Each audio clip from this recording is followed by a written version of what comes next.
Isa pong mainit na usapan ang nabuo sa XRP community matapos ibahagi ng crypto pundit na si Bale ang isang personal na karanasan.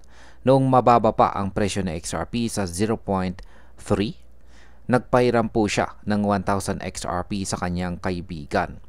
Ngayon na halos $3 na ang halaga ng XRP, nais ibalik ng kaibigan ang $300 imbes na 1,000 XRP. Ang tanong ngayon, alin ba ang tama at ano ang magiging epekto nito sa pananaw ng mga traders at investors? Kaya yan po ang siyang ating pag-uusapan sa video na ito, pero bago po tayo magpatuloy ay pakibasa na lamang po muna ang disclaimer dito sa ibaba ng ating screen.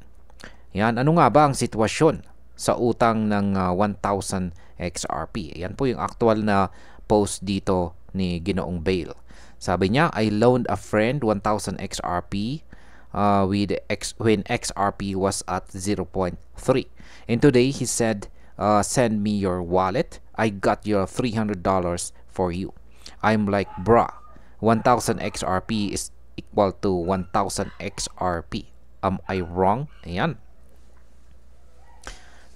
Kaya nung mababa pa kasi ang presyo ng XRP, si Bale ay nagbigay po ng tulong sa pamamagitan po ng 1,000 XRP. Ngayon halos 10 beses na ang itinaas ng kanyang presyo. Ang problema, ang kaibigan ay nais lamang ibalik ang dollar value noon na $300 imbis na ang mismong 1,000 XRP.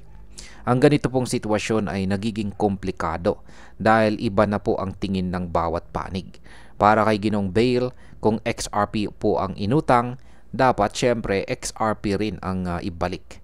Para naman sa kaibigan, sapat na ang fiat value noong oras nang siya ay umutang. Kung ang ganitong pananaw ang masusunod, magiging malaking usapin ito sa crypto lending dahil mawawala po ang bisa ng mismong asset value kapag nagbago ang presyo sa market. Ngayon ay ano po ang sinasabi ng community or ang XRP community?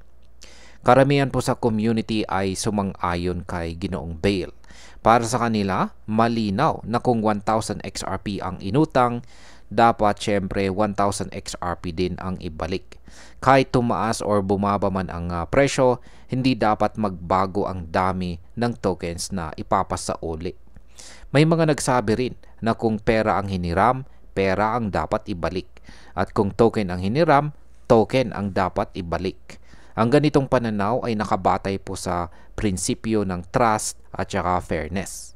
Kaya ang impact po nito sa market ay mas pinapalakas po ang ideya ng crypto ay hindi lamang po basta dollar equivalent, kundi isang asset na may sariling halaga at potensyal sa hinaharap. May mga nagsasabing $300 lang ang dapat ibalik. Ngayon, ay tama ba talaga ito? Ayan.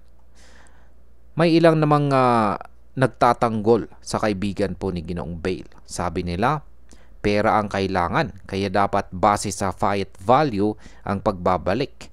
Kung ganon, $300 ang dapat ibalik. Pero may punto po ang iba na nagsabi kung XRP ang pinag-uusapan, malaking kawalan ito para kay Bale dahil ang $300 noon ay naging $3,000 na ngayon. Kung susundin po ang ganitong sistema, magiging delikado ito para sa mga nagpautang ng crypto dahil maaari nilang mawala ang malaking kita sa future gains.